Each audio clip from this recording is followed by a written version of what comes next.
Did you know that Ramadan encourages appreciation for the values of hard work and perseverance?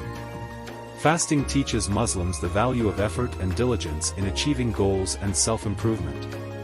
Did you know that Ramadan calls for reflection on lifestyle patterns and prioritizing values?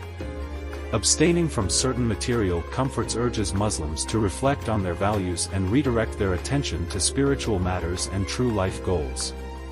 Did you know that Ramadan inspires positive thinking and stimulates creativity?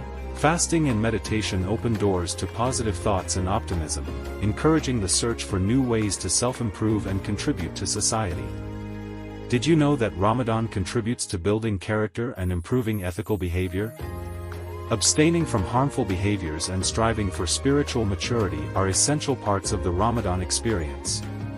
So, if you didn't know, let this be an invitation to ponder the benefits of Ramadan that go beyond mere physical fasting, focusing on comprehensive improvement for individuals and society.